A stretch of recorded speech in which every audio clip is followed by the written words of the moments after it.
Doctor Rahul Raj Valluru గ్రామంలో పాఠశాల కళాశాలలు ఇందిరమ్మ ఇండ్లు ఫ్రైడే డ్రైడే కార్యక్రమాన్ని పరిశీలించారు. తల్లిదండ్రులు పిల్లలను పండుగలు వ్యవసాయ పనుల పేరుతో బడికి పంపకపోవడం వల్ల విద్యార్థులు వెనుకబడుతున్నారని ఆందోళన వ్యక్తం చేశారు. 100% హాజరు లక్ష్యంగా పనిచేయాలని పిలుపునిచ్చారు. ప్రభుత్వ విద్యా సంస్థల్లో నాణ్యమైన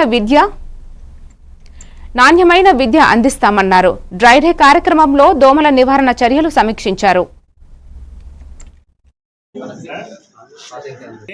కాలేజెస్లో చాలా ఎక్కువ ఉంది.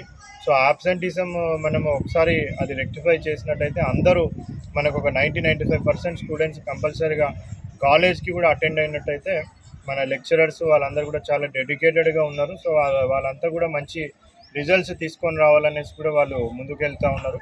సో నా రిక్వెస్ట్ ఏంటంటే ఇప్పుడు ఈవెన్ మనకి హై స్కూల్లో కూడా చూసుకుంటే ఈరోజు 75% అటెండెన్స్ ఉంది.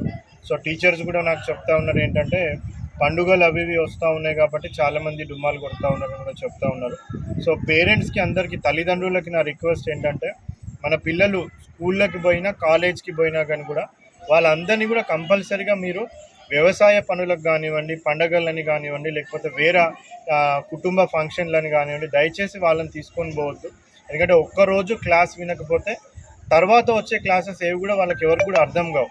సో తర్వాత ఆ చాప్టర్ మొత్తం కూడా ఎవరైతే స్టూడెంట్ ఉంటారో ఆ చాప్టర్ మొత్తం కూడా వాళ్ళకి అర్థం కాని పరిస్థితి అనేది ఏర్పడుతుంది. కాబట్టి నా రిక్వెస్ట్ ఏంటంటే దయచేసి మీ పిల్లల్ని అందరినీ కూడా 100% ప్రతిరోజు మీరు స్కూల్స్కి కాలేజెస్కి పంపించాలనేసి కూడా విజ్ఞప్తి చేస్తూ ఉన్నాను.